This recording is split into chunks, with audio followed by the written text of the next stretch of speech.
Assalamualaikum warahmatullahi wabarakatuh. Izin memperkenalkan diri, nama saya Irna Rahma Vivian dengan NPM 24520111058. Jadi di sini saya akan menjelaskan tentang materi-materi hukum perikatan. Yang pertama itu ada perjanjian. Perjanjian itu adalah suatu perbuatan hukum di mana satu pihak atau lebih mengikatkan dirinya terhadap satu orang atau lebih. Yang unsur dasar kontraknya itu adanya subjek hukum atau kreditur dan debitur, prestasi, kesepakatan, dan akibat hukum. Terus asas utamanya itu ada sistem terbuka, kebebasan berkontrak, konsensualisme, itikat baik, dan kepribadian. Dalam perjanjian tercantum pasal 1320 KUH Perdata yang menegaskan bahwa setiap perjanjian hanya sah jika dibuat secara sukarela oleh orang yang cakap hukum mengenai hal yang jelas dan dengan tujuan yang halal. Apabila salah satu syarat itu tidak dipenuhi, maka perjanjian tidak dapat dilaksanakan dan tidak memiliki kekuatan hukum. Nah, 4 syarat sah perjanjian itu, yang pertama ada kesepakatan, kecakapan, objek tertentu, juga kausa yang halal. Di dalam perjanjian terdapat asas-asas. Yang pertama ada asas kebebasan berkontrak, yang berarti kebebasan itu menentukan isi, syarat, dan bentuk perjanjian. Yang kedua ada asas konsensualisme, yang berarti perjanjian lahir cukup dengan adanya kesepakatan. Yang ketiga ada asas pacta sunt servanda, perjanjian itu berlaku sebagai undang-undang bagi para pihak.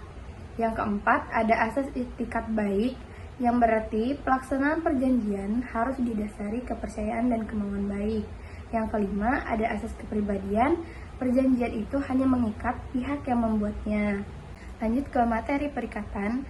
Hukum perikatan itu mengatur hubungan hukum antara debitur dan pihak lain, di mana salah satu pihak berhak menuntut prestasi dan pihak lain berkewajiban memenuhi prestasi tersebut.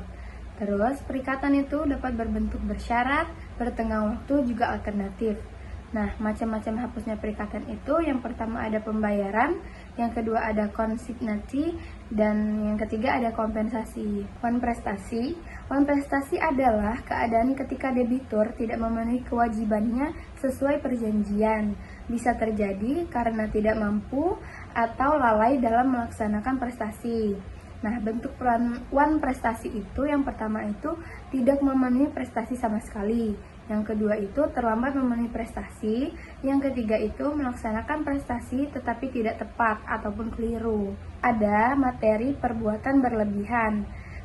Perbuatan berlebihan itu adalah tindakan yang melampaui batas kewenangan, kepatutan, atau keperluan yang semestinya, sehingga dapat menimbulkan kerugian atau pelanggaran hukum.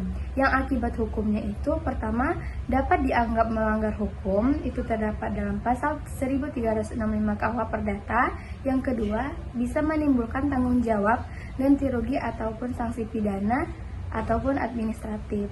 Yang terakhir ada perbuatan melawan hukum.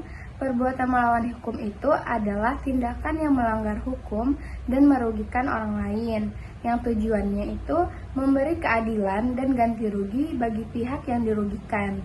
Contohnya, merusak barang milik orang lain, menyebar fitnah, terus juga bisa pejabat yang bertindak sewenang-wenang. Lalu ada akibat hukumnya itu yaitu pelaku wajib mengganti kerugian dan memulihkan keadaan. Sekian materi yang bisa saya sampaikan. Saya akhiri. Wassalamualaikum warahmatullahi wabarakatuh.